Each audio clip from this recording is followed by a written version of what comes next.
Ah, que ótimo, bacana, vai ser ótimo, com certeza vai ser muito proveitoso para os meninos. Camilo, me explica uma coisa, o que você prefere?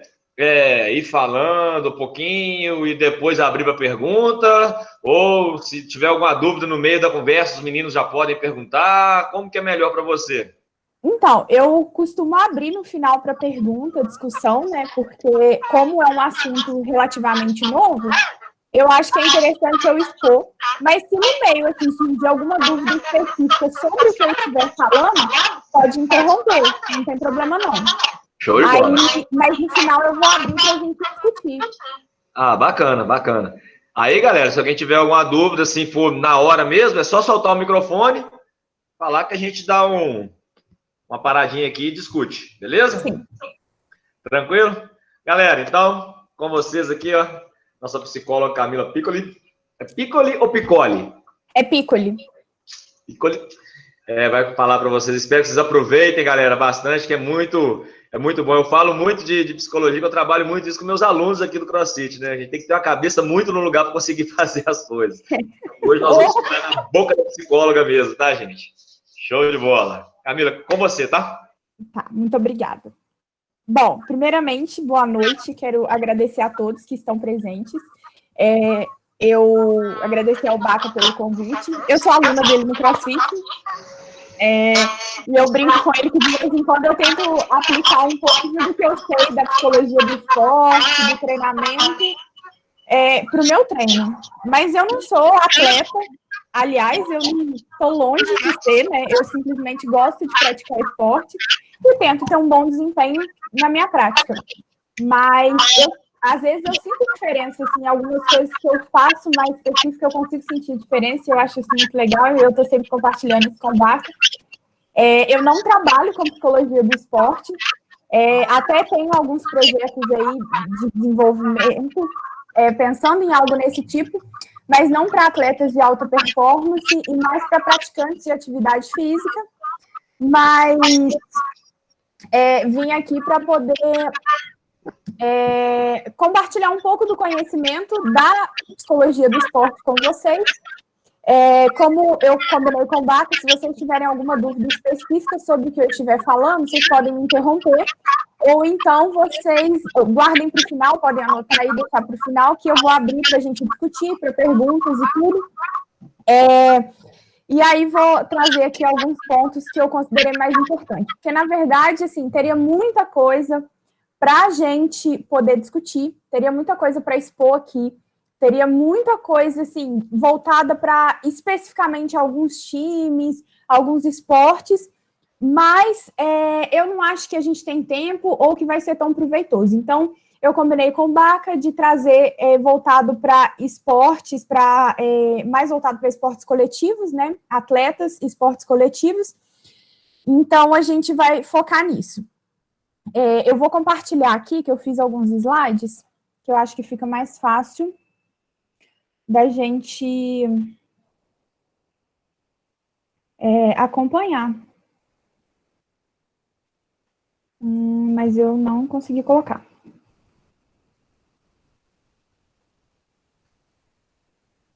Dá um segundo aí, gente. Eu costumo usar... Alguém quiser aí me salvar? É porque eu costumo usar o outro... Olha se na sua parte de baixo do computador está escrito apresentar agora. Você clica então.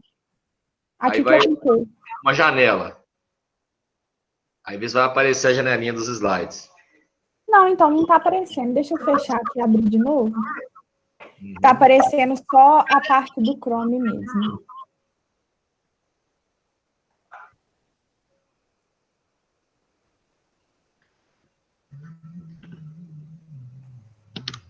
Agora abriu.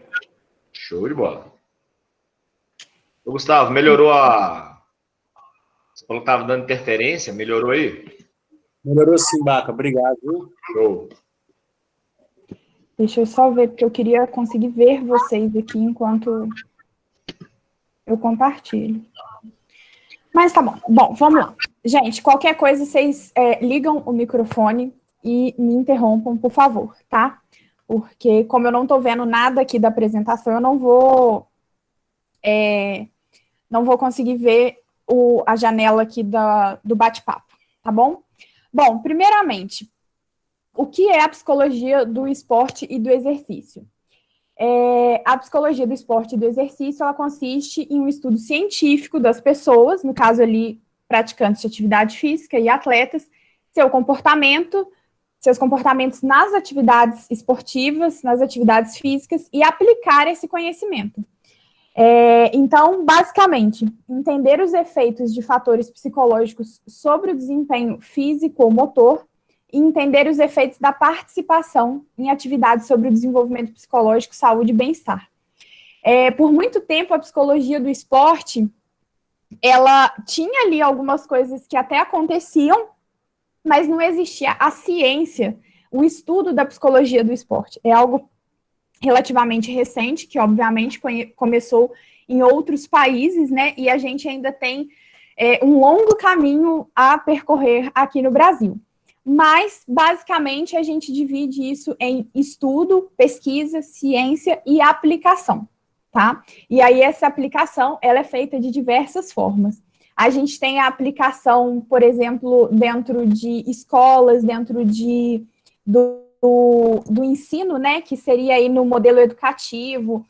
Então, fala-se muito sobre a psicologia do esporte aplicada em projetos sociais, em como que ela beneficia para poder contribuir ali na adesão do esporte e utilizar o esporte como um fator de proteção em, por exemplo, comunidades carentes, comunidades de baixa renda. Então, esse é um ponto que já é, inclusive, estudado aqui no Brasil, em algumas cidades, algumas prefeituras, algumas universidades que conseguem implementar isso em algumas escolas. É bem interessante, e hoje no Brasil é o que eu vejo, assim, que tem uma maior abertura. Existem alguns times, sim, como psicólogos? Existem. Eu, inclusive, já assisti uma palestra, foi muito legal, da psicóloga nem sei se atualmente ela ainda é, psicóloga da Seleção Brasileira de Handebol, Seleção Feminina de Handebol. E foi muito legal, e assim, obviamente ela foi chamada porque ela desempenhava um papel muito legal, fazia um trabalho muito interessante, multidisciplinar, era muito bem aceito. Mas em grandes times, em esportes muito grandes, nem sempre a gente tem essa aceitação e essa aplicação. Então, isso ainda é um longo caminho a ser percorrido, até para que a gente consiga levar isso para times menores e popularizar a psicologia do esporte. Nem a psicologia clínica é popularizada, assim, está popularizando hoje no Brasil, né? Quem dirá do esporte, que é muito mais nova. Bom, os psicólogos do esporte e do exercício, eles procuram entender e ajudar atletas de elite, crianças e indivíduos física e mentalmente incapacitados, idosos e praticantes em geral, a alcançar o máximo de participação e desempenho, satisfação pessoal e desenvolvimento mediante as atividades. Aqui a gente vai focar em atletas de alta performance, então em pessoas que realmente são atletas, mas a psicologia do esporte ela tem uma participação muito grande em praticantes de atividade física, tem um viés todo de estudo relacionado a isso, e uma coisa que foca bastante na motivação, né, na continuidade da prática de atividade física. E tem também uma parte, uma linha muito interessante, que é da questão da recuperação, porque o esporte, ele é uma forma de reabilitação motora, física, e aí a psicologia do esporte entra muito nessa parte também, e é muito interessante, existem já estudos bem relevantes nessa vertente. E aí, a gente tem dois tipos aqui de psicologia do esporte que atinge aí atletas de alta performance. O primeiro seria a psicologia clínica do esporte. Então, o que é a psicologia clínica? É ali, basicamente, você tratar um transtorno emocional, um transtorno mental. Então, um psicólogo clínico do esporte é o psicólogo que trata atletas, praticantes de exercícios, que tenham transtornos emocionais graves. Então, basicamente, é um psicólogo clínico como se ele tratasse especificamente, vamos pegar, bancários com alto níveis de estresse. é bem específico. Então, é um psicólogo clínico que atende o público específico do esporte. E tem o psicólogo educacional do esporte, que são os treinadores mentais com o objetivo de estimular, de educar atletas para utilizar as habilidades psicológicas no desenvolvimento da performance. Então, já não tem o objetivo de tratar, mas tem o objetivo de potencializar o treinamento. E aí, aqui é onde a gente vai entrando mais especificamente nessa questão do treinamento de alta performance. Aqui fala uma coisa interessante, que é essa questão do treinador mental, né, e das habilidades psicológicas. Eu brinco que quando a gente fala aqui da terapia, da psicologia educacional, que eu também trabalho, então, que a gente aborda a psicologia, a gente tem muitos estudos, a gente descobre muita coisa, mas muitas vezes a gente trabalha algo que parece simples, que é óbvio. Por quê? Porque é ser humano, assim, todo mundo é ser humano. Então, a gente está trabalhando algo que eu vivencio, que vocês vivenciam, mas que a gente está colocando ali de uma forma que a gente possa utilizar a favor. Então, uma habilidade que às vezes a pessoa já tem, a gente vai desenvolver mais aquilo.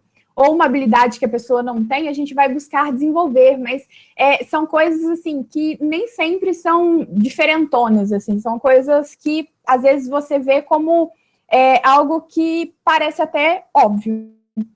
E aí, trazendo aqui agora a questão da dinâmica de grupo e equipe. Primeiramente, a gente tem uma diferença muito significativa quando falamos aí de grupo e de equipe. Por quê? Porque para se ter um grupo, basta você ter aí pessoas, mais de duas pessoas, né?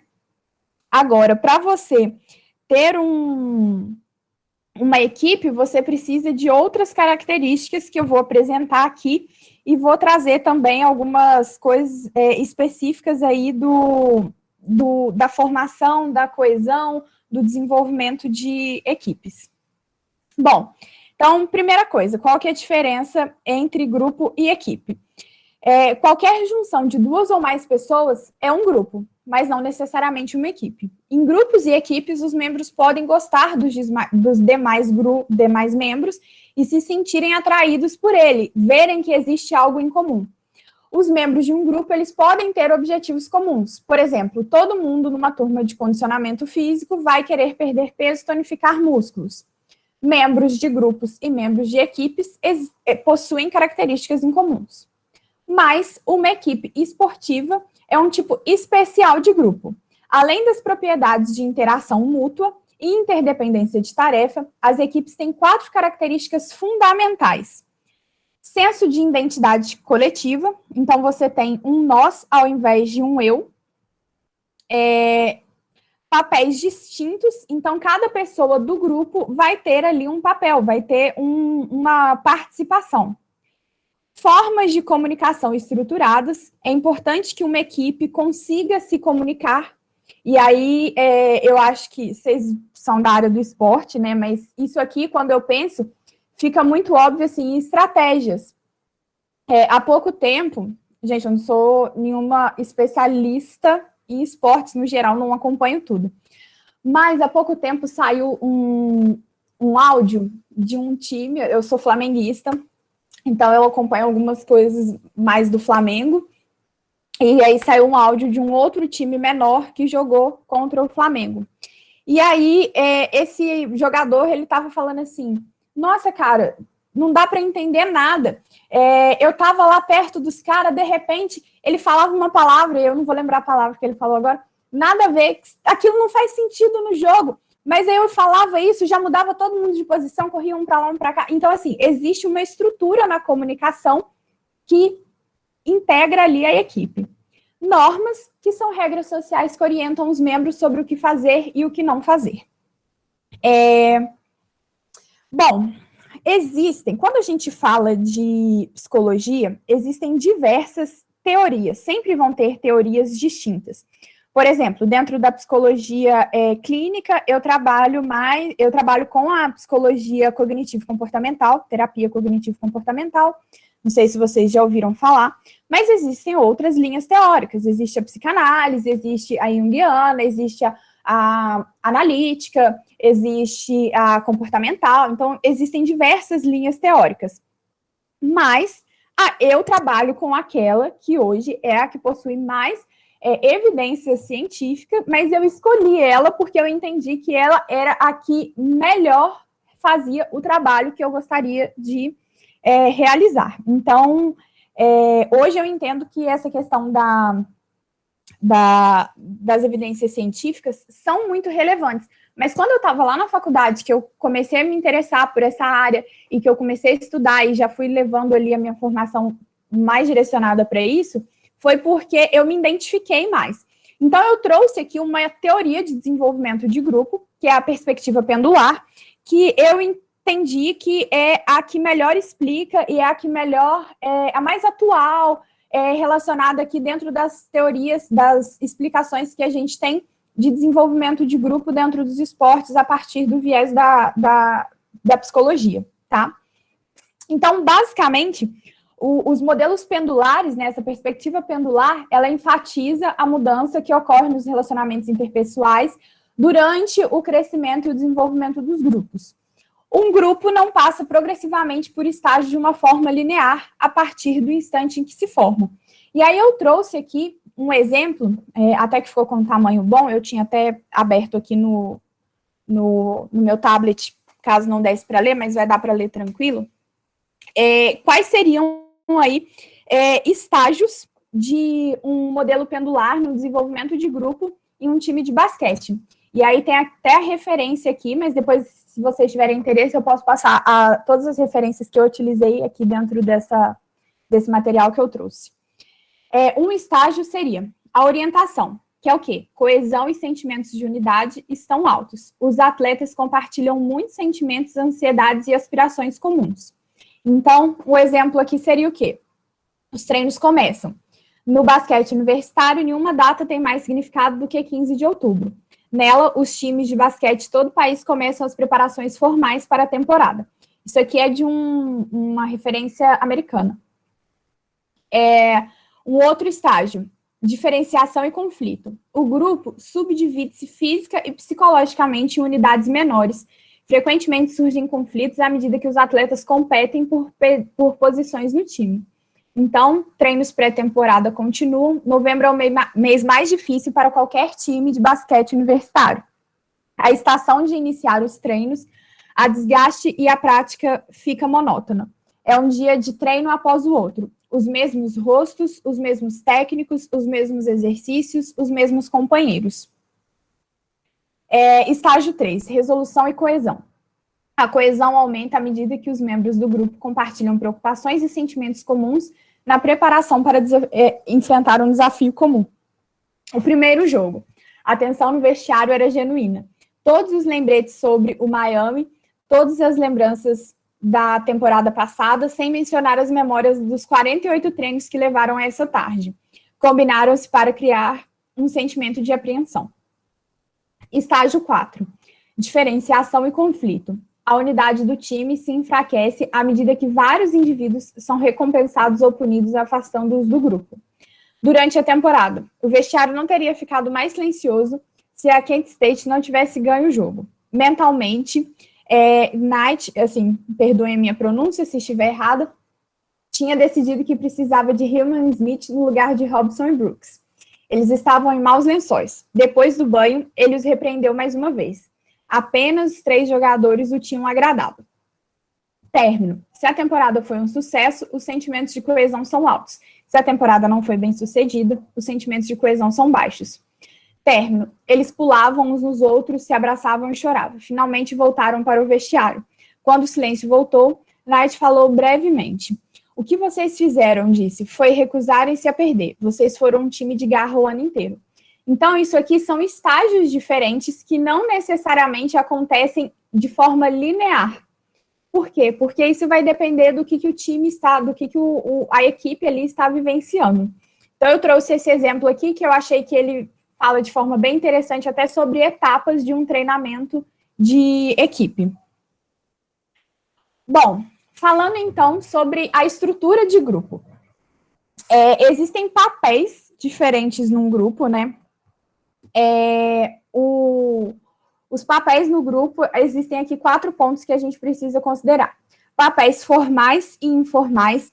Esse é um ponto muito importante, porque nem sempre o papel que a pessoa ocupa é algo formal, é algo ali exposto, dito, assim, é um cargo, digamos assim.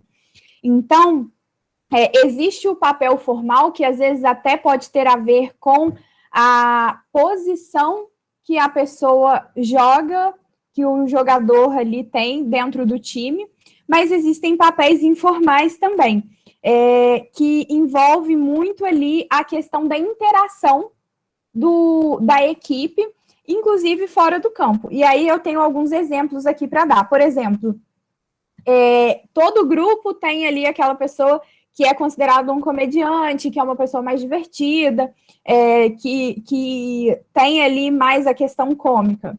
Tem uma vela de ignição, que seria a pessoa que está sempre o que dá início, que inspira, que anima todo mundo a buscar algo. Tem um que é chamado de câncer, que é aquela pessoa que está sempre expressando algo negativo, que está sempre ali desmotivando, desestruturando a equipe. O que distrai é aquele que desvia a atenção dos colegas, que está puxando para uma outra coisa que nem sempre é o objetivo do time. O xerife, que é aquela pessoa mais intimidadora, que ela às vezes é até um pouco mais violenta, mais agressiva do que outras. O mentor, que é aquele que é o conselheiro da turma, que está sempre conversando com todo mundo, que passa confiança para todos.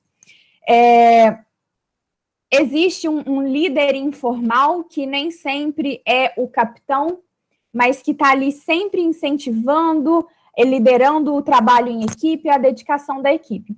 O líder que é um líder, às vezes, mais verbal na quadra, que é uma pessoa que está sempre ali, mesmo que não seja o capitão, que está ali incentivando, falando o que fazer, ali passando com todo mundo as estratégias.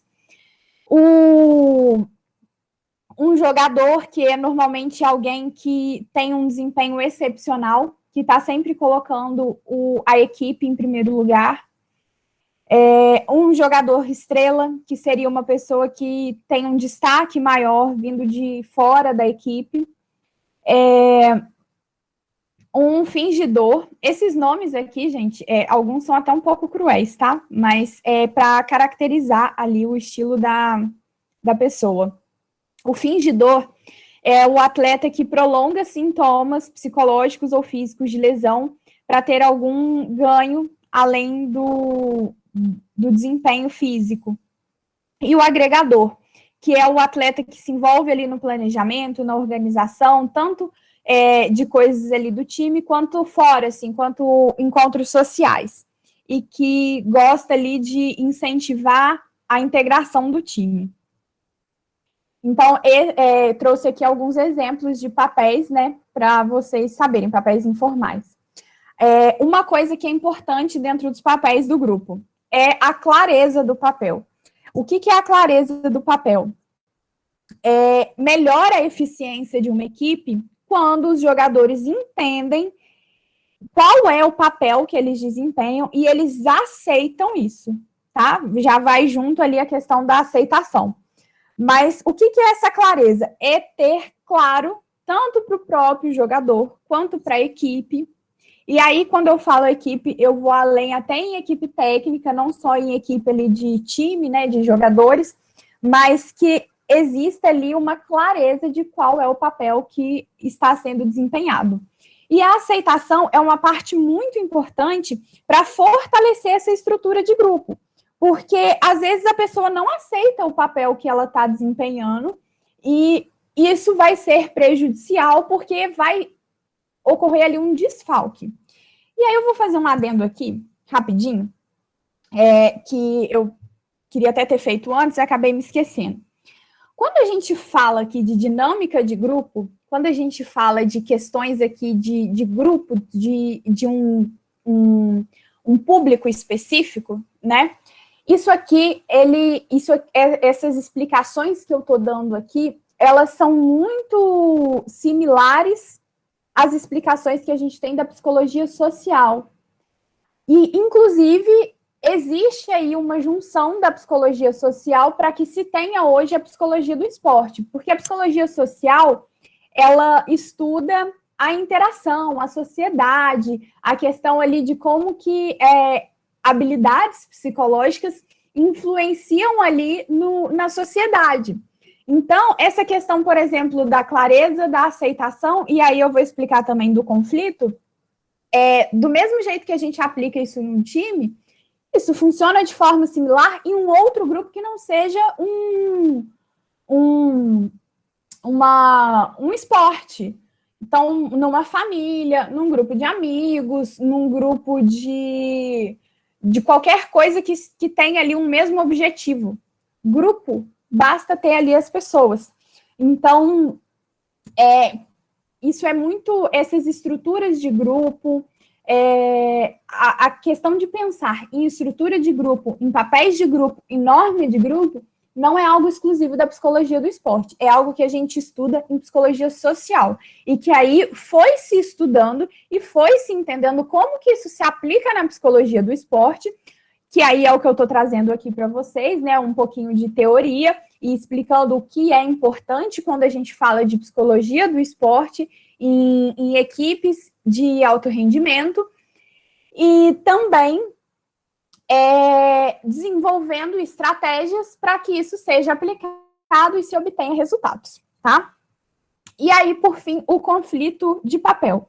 O que seria o conflito de papel? Às vezes, a pessoa não aceita aquele papel porque ela quer ter o papel do outro, porque existe ali um conflito, ou alguém não está desempenhando o seu papel de forma clara, e aí passa a conflitar com o papel do outro, e isso vai gerar ali discordância, isso vai gerar problemas ali dentro do grupo. Então, essa questão da clareza é muito importante, da aceitação é muito importante, e do conflito também. Mesmo que ele não exista, a clareza e a aceitação são essenciais para que a gente consiga evitar o conflito, ou pelo menos minimizar o impacto do conflito ali dentro da equipe. Bom, e aí tem um outro ponto muito importante dentro da estrutura de grupo, que são as normas de grupo. O que seriam as normas do grupo? Seria basicamente estabelecer um nível de desempenho, um padrão de desempenho e de comportamento que vai ser aplicado ali dentro daquele grupo, né? Existe isso aqui, quando a gente estabelece normas, né? Existe uma pressão, né? Aumenta a pressão, porque isso aqui organiza, ajuda a organizar. Você ter normas para o grupo ajuda a organizar aquele grupo. E aí você começa a estabelecer alguns padrões, você começa a estabelecer objetivos, estabelecer metas. E aí vai existir uma pressão para que aquilo seja alcançado. Então, tem 3 pontos aqui dentro das normas que eu quero expor para vocês. A norma de produtividade, que é basicamente um padrão de empenho e desempenho. Qual que seria a diferença entre essas duas coisas? O padrão de empenho, ele vem ali, assim, que é importante que todos se dediquem. Existe ali um padrão de dedicação de cada indivíduo para o grupo, e do grupo como um todo. E o desempenho é o padrão ali de resultados. Então, existe um padrão para que a gente se dedique e existe um padrão para que a gente alcance resultados. E isso vai sendo aplicado no grupo e vai sendo dividido individualmente. Por quê? Porque todos ali fazem parte do grupo. Então, não adianta só, vamos pegar aí, de 11, só 10 se dedicarem e 1 não. Então, precisa ter ali uma norma de produtividade que é aplicada no grupo. Normas positivas que tem a ver com com exemplos positivos, com você ter ali, isso é correto, isso é certo de fazer, isso é positivo, óbvio, né, a palavra que eu já usei, mas assim, isso é o padrão que a gente estabeleceu e todo mundo deve seguir esse padrão. Então, é algo que vem ali como um modelo, digamos assim, e que todo mundo deveria seguir, né? E a modificação de normas, que aí é um fator, às vezes, complicador, porque quando a gente fala de cultura de grupo, né, e isso é uma coisa até que é muito, muito trabalhada dentro de organizações, dentro de empresas também, quando a gente fala de cultura, aí na empresa a gente trabalha de cultura organizacional, e aqui falamos de cultura, de modificação de normas a partir da cultura da equipe. Isso acontece bastante, vocês vão saber até melhor do que eu, mas quando muda um treinador. Às vezes um treinador tem uma forma ali de agir, muda o treinador, muda a forma de agir, e nem sempre o grupo vai se adaptar de forma, com facilidade nessa modificação, mas ela acontece. Então, dois aspectos que são importantes de considerar é a fonte da comunicação e a natureza da comunicação dessas normas. Então, baseado em tudo isso que está aqui, nesses pontos que a gente trabalhou nesse slide, uma coisa que está aqui clara, que está envolvida em todos esses aspectos. Comunicação. É preciso que um grupo se comunique de forma clara, obviamente, mas de forma efetiva, que aquela comunicação haja um entendimento e que todos estejam de acordo, tá? E o acordo, quando eu digo aqui, nem sempre é todo mundo concordar, mas tem a ver com a aceitação ali de normas também. Bom, falo muito, como vocês já podem ter percebido. E aí tem uma coisa que é muito interessante, muito importante da gente avaliar, que é o clima efetivo da equipe. O que é um clima efetivo? Um bom clima de equipe, ter ali o espírito esportivo, o espírito de equipe. O clima de equipe desenvolve-se a partir da percepção dos jogadores, das inter-relações entre os membros do grupo. Suas percepções e avaliações estabelecem a atmosfera da equipe.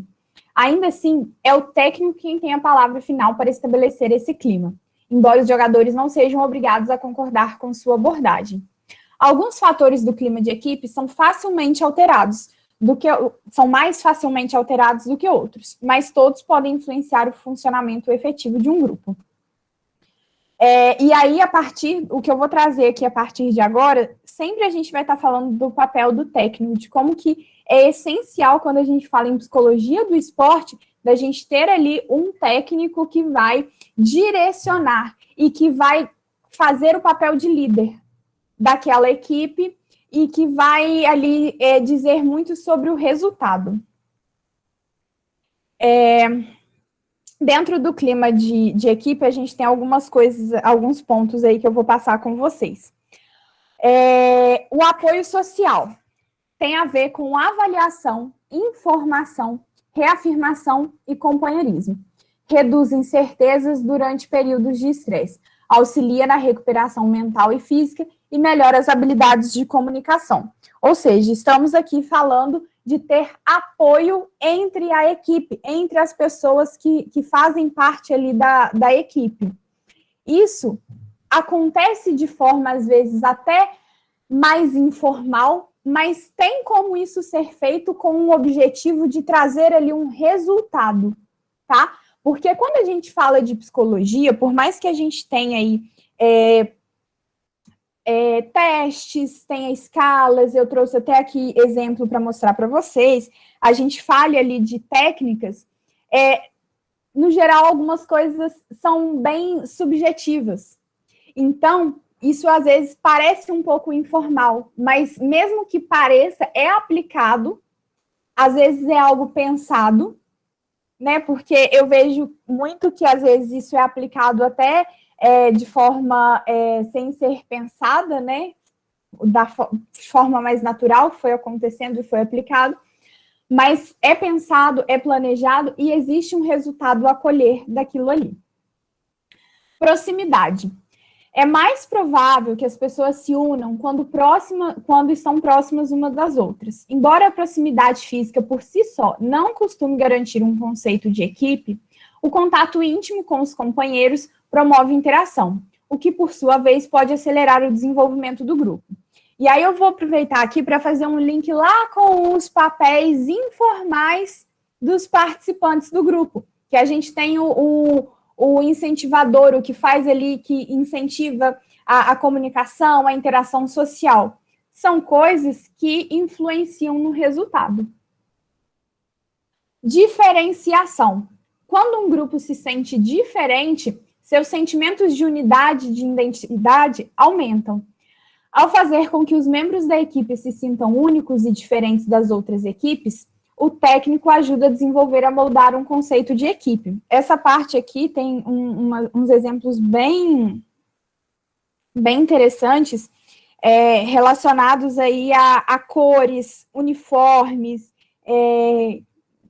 como que chama? Não é grito de guerra, quando tem, assim, não é uma musiquinha, mas vocês entenderam, eu espero, assim, quando tem ali um lema, né, compartilhado, diferente de outros times. Oi. Grito de guerra mesmo. É grito de guerra, né? Tá. É porque eu achei que às vezes ia ter um outro nome aqui. Então, isso são coisas que influenciam muito nessa questão da diferenciação. É preciso haver uma unidade dentro da equipe, mas é importante que essa unidade de equipe consiga se diferenciar das outras equipes. E aí eu trouxe aqui até um exemplo, né, que vai além do treinamento de alta performance, que, por exemplo, hoje em dia todo personal tem ali a camiseta com nome, não sei se todo, né, tô falando assim, tô generalizando, mas tem ali a camiseta com nome, e aí o pessoal que treina ali tanto na mesma academia, quanto em outras academias diferentes, mas que treinam com o mesmo personal, tem aquela camiseta. E aí, aqui em Ponte Nova, eu não vou saber, porque eu nunca malhei em academia aqui, só lá no CrossFit. Mas eu já malhei em Juiz de Fora, e aí, lá, às vezes, assim, tipo, você tá andando na rua, você vê uma pessoa que não é da mesma academia que você, mas que faz o mesmo personal que você, que você reconhece pela camisa ali. E aí, você não conhece aquela pessoa, mas você se identifica com aquela pessoa e você e ela são diferentes do restante. Então, é um exemplo aqui que eu quis trazer, que eu acho que às vezes até está mais aplicado à realidade aí de pessoas normais que não são atletas. Um ponto aqui muito importante, e aí nesse ponto aqui entra muito a questão do papel do técnico, que é a justiça. Um importante componente do clima de equipe é a confiança. E no centro dessa confiança está a percepção do atleta de estar sendo tratado com justiça. Os atletas devem sentir que seu jogo, seus esforços e suas contribuições para o sucesso da equipe são avaliados objetiva e imparcialmente. A justiça, com um técnico que trata os atletas, influencia seus níveis de comprometimento, motivação e satisfação.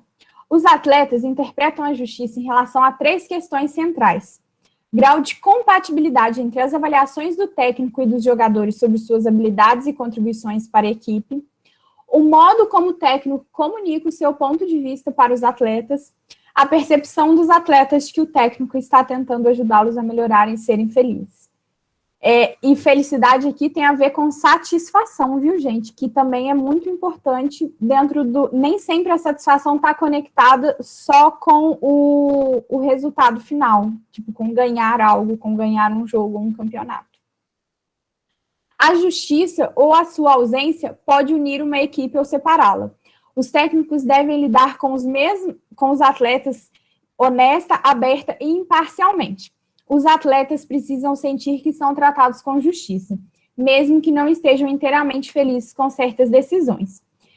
É óbvio que na prática nem sempre é assim que funciona, né? A gente sabe que sempre existe ali, assim, pessoas que têm mais afinidade, que às vezes por isso acabam tendo preferência em relação ali a opiniões e a como a pessoa vai ser, a opinião dela vai ser levada em consideração, né? Mas o ideal é que o técnico tenha ali um senso de justiça com todo mundo, trate todos iguais. E eu acho que uma das partes mais relevantes dentro disso aqui é o seguinte: os atletas precisam sentir que são tratados com justiça, mesmo que não estejam inteiramente felizes com certas decisões. Então, quando esse trabalho ele é bem feito, o atleta ele não vai concordar necessariamente, mas ele vai aceitar, porque ele vai entender que aquela decisão, que aquela norma, que aquele papel foi feito de forma justa. Então, por mais que ele não concorde, ele não vai se afastar da equipe, ele vai se aproximar. Por quê? Porque a justiça, ela aproxima, mesmo que ela não mostre ali uma concordância de opinião entre todo mundo. Semelhança. A semelhança entre os membros quanto a comprometimento, atitudes, aspirações e objetivos é importante para desenvolver um clima positivo de equipe. Então, isso daqui tem muito a ver com os objetivos, né, com ter ali algo em comum que está sendo buscado por todo mundo, né? Interdependência de tarefas. O que seria isso? A interdependência de resultados refere-se ao fato de que todos os membros de uma equipe se beneficiam ou sofrem com o desempenho de grupo. Equipe vence unida e perde unida. Isso aí, inclusive, Baca sabe fazer direitinho lá no CrossFit com a gente. Não sei se tem alguém aí que faz CrossFit, que já fez com ele, que de vez em quando um faz errado, todo mundo paga o pato. Então, é mais ou menos isso, assim, quando você tem ali uma situação, mesmo que aquilo tenha sido causado ou acontecido com uma pessoa, o preço é de todo mundo, seja para receber ou para pagar.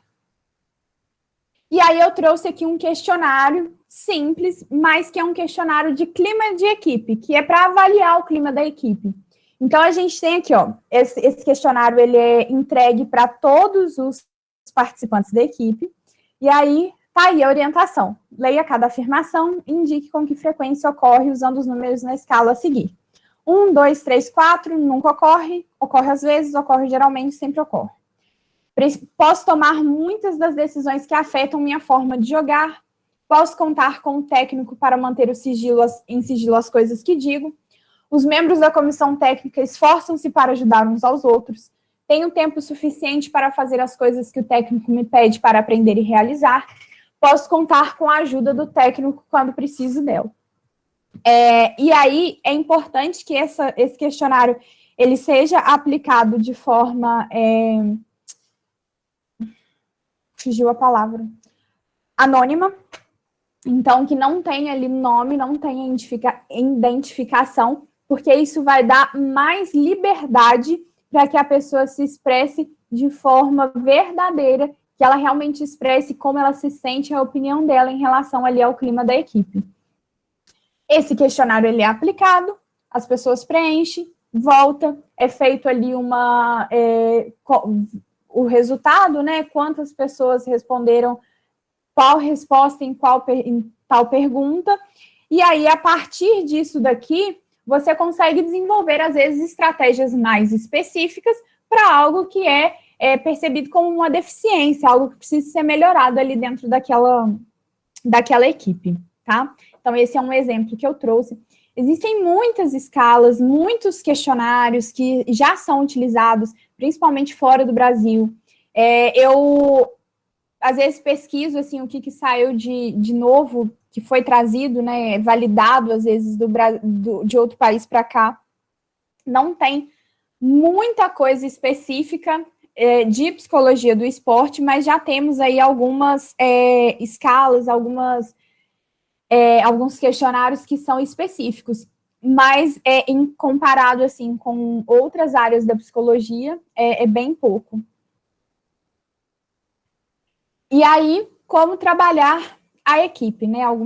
Alguns pontos aí que são interessantes, que são importantes, que eu quis trazer, que tem a ver como que o psicólogo do esporte vai reforçar ali o funcionamento de uma equipe, né? Ensinar habilidades psicossociais básicas, que aí tem aqui os 5 Cs, que é um ótimo exemplo: comprometimento, comunicação, concentração, controle e confiança. Então, é um bom exemplo, né, de habilidades que são importantes ali para o desenvolvimento de atletas. Então, quando a gente fala de comprometimento, de concentração, de controle, a gente está falando muito do desempenho individual, quando a gente fala de comunicação e de confiança, a gente fala muito sobre o desempenho ali com outras pessoas. Então, assim, começa a misturar o indivíduo com a equipe. E isso é importante para que haja ali uma equipe mais unida. Facilitar um ambiente de treinamento de excelência baseado nas necessidades dos atletas. Isso pode ser feito por meio de entrevistas, administração de testes psicológicos, né, que aí é exclusivo do psicólogo, somente o psicólogo pode aplicar teste, que vai avaliar ali diversas competências diferentes, né, diversas questões diferentes, e a observação. Então, o ideal é que exista ali um planejamento do psicólogo junto com o técnico, junto com a equipe técnica, junto com os atletas, que exista um planejamento do psicólogo do que ele entende que é importante desenvolver no trabalho dele ali dentro da equipe, e que também exista uma interação. O psicólogo também tem que estar ali treinando junto com a equipe, ele também tem que estar presente ali nos treinos. Por quê? Porque a observação é a ferramenta mais rica, na minha opinião, dentro da psicologia. Por quê? Porque o olhar de um psicólogo é diferente do olhar de outras pessoas. Então, a observação sempre vai ter um valor muito grande. Desenvolver a relação entre o atleta e o treinador, garantir que treinador e atleta tenham uma compreensão exata de como o outro encara a relação e os atributos essenciais para uma relação exitosa. Então, assim, além de estimular ali a equipe, mas estimular a interação e uma relação melhor entre a equipe e o treinador. Também faz parte disso, do trabalho de um psicólogo que pode ser desenvolvido ali dentro de um time. Reforçar percepções do papel. Então, fazer com que treinadores e atletas listem os papéis formais e informais dos membros da equipe, buscando congruência entre treinadores e atletas. Então, isso aqui, por exemplo, pode ser feito em uma dinâmica de grupo, em um momento de maior descontração. E aí é quando eu disse lá que, às vezes, é algo feito de forma mais informal, mais descontraída, mas quando a gente fala de psicologia, e aí no caso aqui de psicologia do esporte, existe um objetivo, existe algo ali por trás, uma intenção, não é uma coisa solta. Aumentar a coesão do grupo, levantar dados sobre coesão de tarefas e coesão social e desenvolver estratégias para intensificar as necessidades específicas da coesão da equipe. Então, é muito importante a gente perceber que para que a gente faça algo, para que o psicólogo do esporte faça algo, e aí vocês também, né, mas é como aqui a gente está focando na questão da psicologia, do treinamento, para que o psicólogo faça algo, ele precisa ter informação. E aí tem um ponto que, assim, é uma crítica que eu vejo muito vinda de alguns psicólogos, em alguns artigos, em algumas entrevistas, que é o quê? Se o técnico não der abertura, se o técnico não abraçar a psicologia do esporte, não abraçar o profissional da psicologia, não flui. Por quê? Porque se o técnico barrar, como que o psicólogo vai estar ali conseguindo coletar essas informações, conseguindo perceber essas informações? Se o técnico não for aberto e sincero com o psicólogo, como que ele vai ter essa informação para conseguir trabalhar isso e, inclusive, ser um benefício para o técnico? Então, eu já vi, inclusive, uma entrevista, que eu não vou lembrar agora exatamente com quem que foi, que já tem muito tempo, em que a pessoa falou assim, não, existe um trabalho, mas eu já passei pelo problema do técnico me dar uma informação que não era verdadeira, então, basicamente, florear a realidade ali, né? Falar, não, é assim, assim, assado, tá tudo certo, que não sei o quê, que a equipe é muito boa, e na hora do vamos ver, a gente vê que o negócio não é bem assim. Só que o psicólogo, ele precisa ter acesso aos jogadores, então ele precisa ter tempo com os jogadores. Então, dentro do cronograma de um participante ali, dentro de um cronograma de um atleta, é importante que exista tempo dedicado ali ao treinamento mental. O psicólogo, ele precisa ter acesso ao técnico, à equipe técnica, aos jogadores, aos ambientes. Então, o psicólogo, ele está ali, ele vai estar inserido em praticamente todos os ambientes. Por quê? Porque ele precisa ter essa percepção, essa observação para conseguir saber o que exatamente precisa ser desenvolvido e aí como desenvolver, porque cada equipe, cada participante vai ter ali um perfil diferente. Então, vai ali do psicólogo ter a manha de saber como aplicar aquela necessidade, como desenvolver aquilo. Enfrentar os estressores organizacionais e ambientais. Então, ensine os atletas de habilidades de ensinar os atletas habilidades de enfrentamento de estressores ambientais e organizacionais, incluindo fatores intrínsecos ao esporte.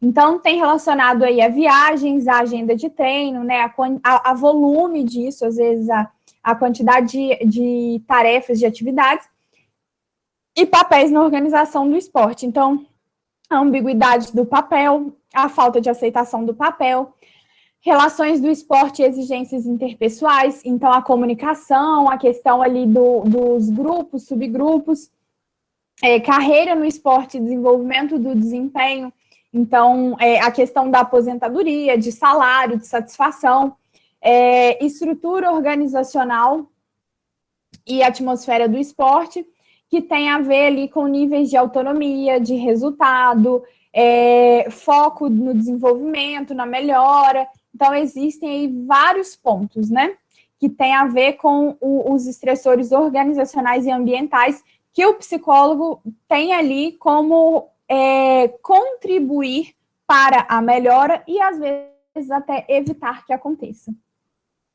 E aí, eu acho que aqui já é o último ponto que eu trouxe para poder abordar com vocês, mas é a questão do treinamento individual dentro da equipe.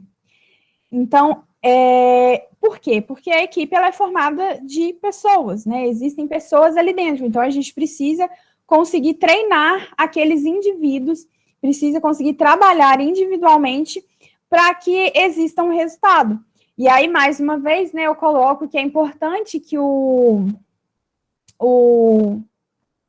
psicólogo tenha acesso ali aos atletas, que ele tenha tempo com os atletas, para que ele consiga identificar as necessidades também. Então, o que pode ser trabalhado individualmente dentro da equipe e que vai beneficiar a equipe? Enfatizar a importância do orgulho individual e de contribuições únicas. Então, é importante que exista ali uma valorização, que, na verdade, gente, isso aqui pode ser feito em conjunto. Antes de eu explicar aqui essa parte, tem um ponto que é importante. Às vezes, o que o psicólogo do esporte vai identificar e vai propor trabalhar, nem sempre vai ser aplicado por ele. Muitas vezes vai ser aplicado pelo técnico, mas com a orientação do psicólogo. Então, o psicólogo vai estar ali como coadjuvante, vai estar por trás dos panos, orientando, dizendo, passando informações para que o técnico aplique e estimule ali a coesão entre técnico e time, tá? Mas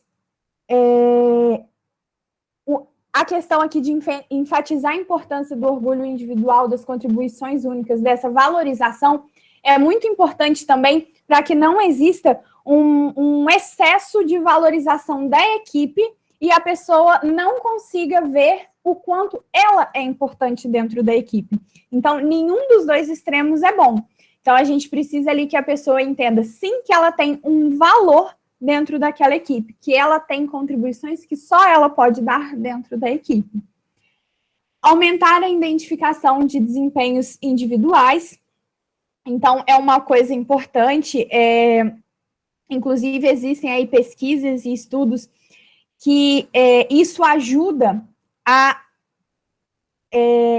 no fenômeno de ociosidade social. O que seria isso? É quando a pessoa está ociosa dentro daquele grupo social. Então, assim, vamos supor, um atleta que ele faz parte da equipe, mas como membro ali ele está ocioso. Então, você vai identificar ali o desempenho individual para combater essa ociosidade social. Determinar situações específicas em que a ociosidade pode acontecer. E aí, isso aqui é interessante porque é um ponto que às vezes até ajuda a identificar através de imagens, de filmagens, de você mostrar para a pessoa e falar assim, olha, quando a gente fala de ociosidade, às vezes isso fica claro em como a pessoa se comporta e se porta ali com o grupo, com a equipe. Então, você pode até mostrar e indicar isso. Mas lembrando, gente, que isso daqui é individual. Então, não é constranger o atleta na frente de todo mundo. Porque, na verdade, o objetivo não é constranger. Mas se isso é feito na frente de todo mundo, de uma forma que não é planejada, que não é estruturada, pode constranger. Então, é importante que exista essa individualidade. Eu já até falei esse termo mais cedo antes. Que vai ser tipo um segredo ali entre o técnico e sigiloso, que vai haver sigilo entre o técnico e o atleta. Fazer encontros individuais para discutir o papel no grupo, né? É importante que essa discussão, às vezes, aconteça individualmente, mas que isso seja exposto, e aí é o próximo ponto, que essa posição, esse papel no grupo seja exposta para todos os participantes. Aquilo não fique somente ali no individual. Por quê? Porque a gente já falou lá da clareza de papéis, o quanto é importante na coesão do grupo. Dividir a equipe em subgrupos. Sempre vai acontecer, assim, quanto maior o grupo, mais subgrupos teremos, né? Mas são unidades menores e que, às vezes, isso ajuda, inclusive, num reconhecimento maior entre os atletas e numa responsabilidade com os outros. Então, até numa parceria maior, o subgrupo ajuda. E aí, tem um ponto interessante, que quando eu assisti essa palestra, que eu falei, né, da psicóloga da seleção de handball, ela falou muito sobre como preparar ali os atletas para o jogo, preparar para a vitória, preparar para eles terem bons resultados e tudo. E aí eu perguntei, eu tive a curiosidade de saber assim, tá, mas você falou muito assim desse preparo para a vitória, para resultados e tal, só que todo time tem resultados ruins, tem derrotas. E aí, como trabalhar isso? E aí ela falou uma coisa muito interessante, né, que eu acho que vai de como ela faz o trabalho dela, mas você não prepara o atleta para a derrota, você prepara o atleta para a vitória. E aí, no momento que acontece uma derrota, ou que nem sempre é uma derrota, mas que ele não foi vitorioso, você lida com isso. E aí, aqui fala sobre atribuir o fracasso a fatores internos e controláveis. O que seria isso? O fracasso não pode ser assim, o mundo é ruim, ou então a chuva, ou não sei o quê, algo que não tem ali controle. O fracasso é algo dentro do time, algo dentro da equipe, mas que nós podemos controlar. Então, que nós vamos trabalhar. Por quê? Porque se o fracasso ele é da equipe e ele é possível de trabalhar, você trabalha aquilo e a equipe vai entender que agora ela está pronta para poder fazer diferente o que deu errado anteriormente. Então, aqui são alguns pontos do trabalho individual dentro da equipe, né? E como que isso pode ser feito. Deixa eu ver. Tá. Bom, então, mais teórico era isso que eu queria trazer para vocês. Existem algumas técnicas bem específicas, assim, de treinamento de atletas, né? Uma coisa que tem crescido muito dentro da psicologia do esporte é o mindfulness, que é a meditação. Por quê? Porque ajuda a controlar a ansiedade, ajuda a ter ali um maior controle das emoções. Por quê? Porque a emoção entra no meio. Nunca esqueceremos o 7-1, né? Jogadores totalmente desestabilizados, totalmente desestruturados, Na época do 7-1, eu estava na faculdade, e aí foi um bafafá danado, porque foi muito, assim, para gente que estuda psicologia, né, foi uma discussão muito grande, porque, gente, foi muito, sabe, os jogadores começaram a chorar desesperadamente em plena Copa, em rede nacional, em rede mundial. Então, assim, existe hoje muita preocupação para o controle da ansiedade, para que o atleta consiga controlar as emoções dele e utilizar as emoções a favor dele e do time. Então, o mindfulness existe já a prática de mindfulness dentro de times, com atletas de alta performance individualmente. Existe algo que a gente chama de treino mental, que é passar todo o treino, movimentos e estratégias mentalmente. Para quê? Para que a pessoa consiga visualizar na cabeça dela aquilo que está ali na teoria, que está ali na explicação. E aí isso ajuda, sim, a ter um melhor desempenho na prática. Então, assim, tem várias técnicas que hoje já são aplicadas. A maior parte do trabalho que a gente encontra de relatos são de pesquisas e observações feitas fora do Brasil, mas tem ganhado espaço, né? Até eu trouxe aqui para falar um pouco do cenário atual no Brasil hoje. Está ganhando espaço, está aumentando, está melhorando, mas, assim, poderia ser muito melhor do que né? Poderia ter muito mais espaço no sentido de menos preconceito, porque, sendo da psicologia, eu te falo que é difícil a gente ter para uma turma de educação física um momento em que o psicólogo possa falar sobre treinamento de atletas. Por quê? Porque não é todo professor, não é todo treinador que vai levar em consideração a importância disso. E hoje no treino, eu fiz aula de manhã, né, com o Baca, e a gente estava até falando como que, às vezes, assim, a questão, por exemplo, não somos atletas ali dentro do CrossFit, não somos atletas de alta performance, profissionais que vivem disso e tal, mas como que, às vezes, ali uma diferençazinha no peso já te trava completamente e você não consegue realizar um movimento que você sabe fazer e que você sabe que você tem força e que, às vezes, com 1 quilo, com 2 quilos a menos, você conseguiu, com facilidade. Então, a mente, ela tem um papel, assim, completamente de definir resultados. Quando a gente fala de equipe, porque a mente ela é individual, mas quando a gente fala de equipe, a gente fala muito de comportamento dentro de uma equipe e de como a pessoa vai encarar ali a equipe. Então, é importante que exista uma preocupação direcionada para esse treinamento de habilidades sociais dentro de uma equipe esportiva de alta performance e que também exista ali um apoio individual. Por quê? Porque, às vezes, as pessoas precisam de poder falar sobre as inseguranças que ela tem, porque é falando sobre isso que a gente vai saber que existe um problema e vai conseguir resolver.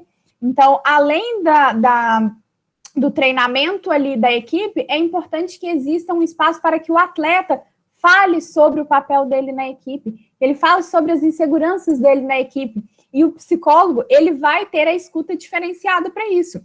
Sim, muito do que eu falei aqui, eu sei que às vezes alguns técnicos aplicam, porque eu sei que alguns técnicos às vezes já vão até ter estudado isso, às vezes já trabalhou fora do país, já teve contato com isso de alguma forma e vai tentar aplicar ali aquilo de alguma forma. Só que quem estudou educação física, estudou educação física, e quem estudou psicologia vai ter uma outra visão. E aí, quando a gente junta isso, da mesma forma que às vezes vocês, como futuros educadores físicos, vão conseguir entender que às vezes ali teve uma lesão e qual seria o melhor exercício para melhorar aquilo, como que seria a melhor forma de resolver aquilo, vocês precisam do fisioterapeuta. E quando a gente fala de treino mental, precisa do psicólogo. Então, a ideia é que exista ali uma equipe multidisciplinar treinando e desenvolvendo a equipe. Bom, deixei aqui meu contato, mas vou voltar para vocês aqui.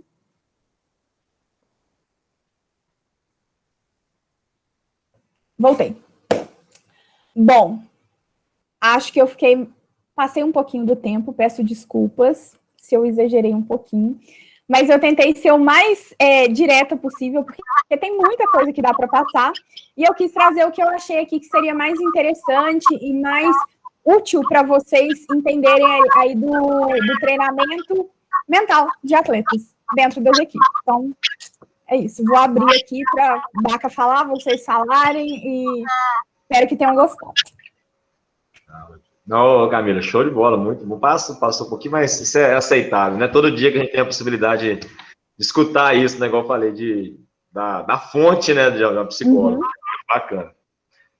Galera, alguém quer fazer alguma pergunta?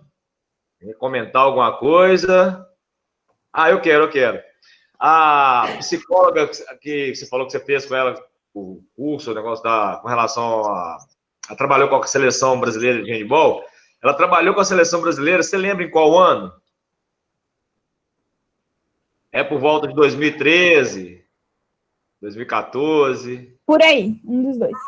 Deixa eu até te explicar por que ela tinha que trabalhar mesmo com essas meninas. As manchetes do mundo, em 2013, falavam assim, o Brasil, elas foram lá e fizeram o impossível.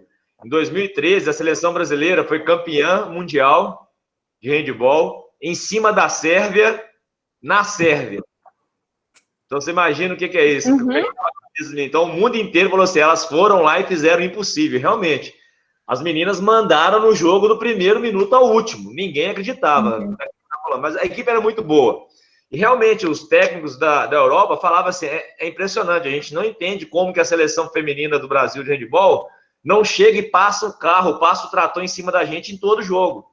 Aí entrou isso. Depois ganharam o Campeonato Mundial, não foram bem nas Olimpíadas, não ganharam de novo o Campeonato Mundial, foram mal para danar nos próximos eventos. Então, você vê uma discrepância muito grande, né? Então, eles falavam esses problemas que a psicóloga ia ajudar a resolver. Talvez foi nessa... E, assim, quando eu participei, a gente teve... Batido no mundo, para você ter ideia. Como é que é? O Brasil, nessa época, em 2013, era o time a ser batido no mundo. Tá. E, assim, eu tive essa palestra com ela e depois teve uma mesa junto com a nutricionista da equipe, do time, mais eu acho que era a preparadora física. E aí, essa mesa falava muito sobre o trabalho multidisciplinar que estava sendo desenvolvido e tal.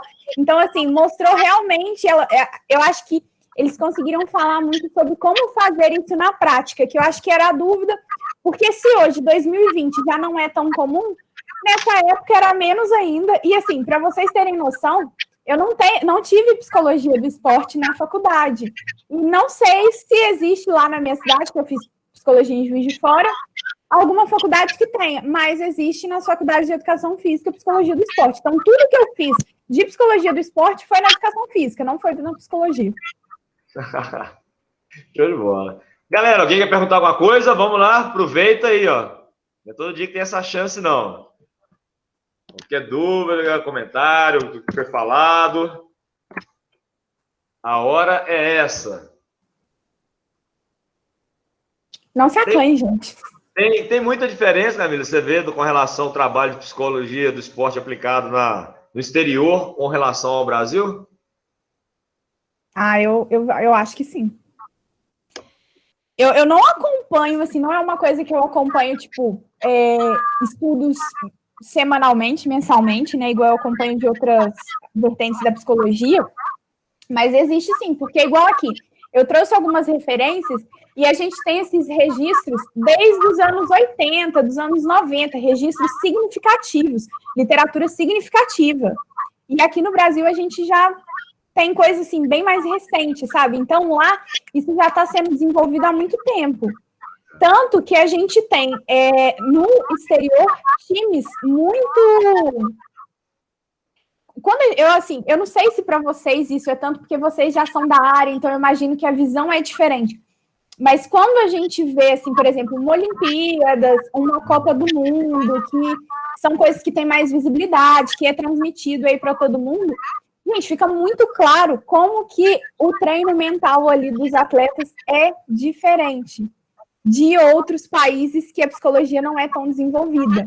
Então, quando a gente pensa em desenvolvimento, quais são os países que eu vejo que têm um melhor desempenho?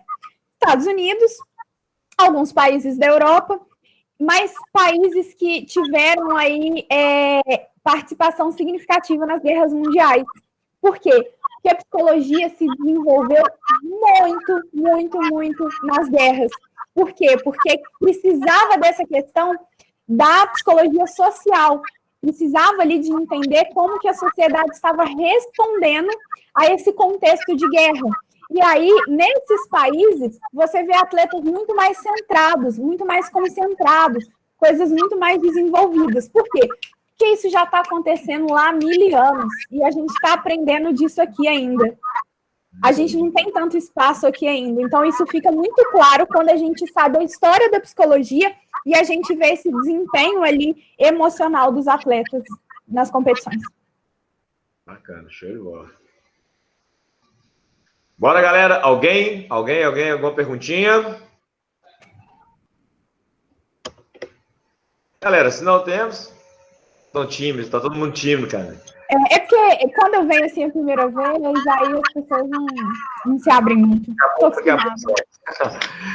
Mas, Baca, eu vou deixar à disposição, caso alguém tenha interesse aí em material, eu tenho algumas coisas em PDF para poder disponibilizar, se tiver interesse. Tenho, acho que uns 2 ou 3 livros aí que são mais atuais, que são bem interessantes, que falam de tudo, de psicologia do esporte. Então, se alguém tiver interesse, pode entrar em contato comigo. Tem o meu Instagram, pode me mandar lá o contato pelo direct que eu envio. Baca tem meu contato também. O seu Instagram para os meninos do grupo. Isso, você manda lá. E fico à disposição aí, se alguém tiver alguma dúvida relacionada à psicologia, além do esporte também, e quiser entrar em contato, fiquem à vontade. Foi boa. Camila, eu tenho que agradecer demais essa 1 horinha e pouco que você está conversando com a gente aqui, que eu acho que informação é conteúdo, e quanto conteúdo é bom, quanto mais absorvido, melhor é. Eu sempre penso nisso, né? Não é aquele negócio que entra numa orelha e sai na outra. Não. Essa vai entrar na orelha e vai embananar a cabeça da galera. Isso é importante. Tomara. Então, meu bem, eu quero agradecer demais você ter essa disponibilidade para ter conversado aqui com a gente. Espero que os meninos também tenham gostado muito. Eu tenho certeza que gostaram. E numa outra oportunidade, espero poder contar com você de novo. Estou à disposição. Muito obrigada a todos pela atenção, por terem ficado comigo aqui até esse horário. Mais uma vez, estou à disposição. Espero que tenham gostado. Baca, brigadão. Amanhã a gente se vê, porque tem que treinar. Não sou atleta, mas eu treino todo dia, viu, gente? 7 horas da manhã nós estamos aqui. Um beijo, boa noite. Tchau. Obrigadão, Camila. Tchau. Galera, show de bola. Obrigadão, mas brigadão mesmo, quem ficou aí até agora. Espero que tenham questionado, né? Colocado algumas dúvidas na cabeça, que isso é bacana. Essa palestra, galera, vai entrar alguma coisa dela na prova, tá? Alguma perguntinha eu vou tirar daqui para colocar na prova. Então, daqui a pouquinho já baixo ela e vou colocar lá no...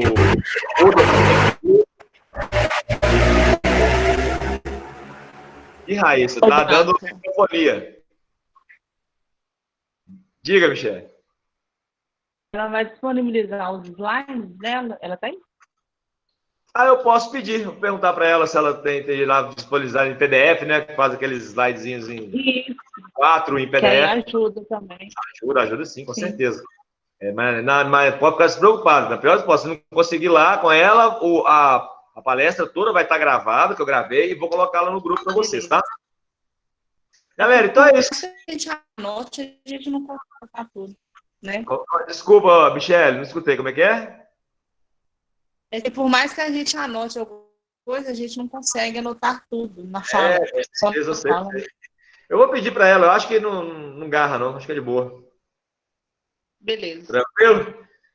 Galera, então no mais é isso, ó. Show de bola, brigadão mesmo. Bom final de semana para vocês. Semana que vem nós estamos aí de novo, beleza? Bye, bye, galera. Boa noite. Inter.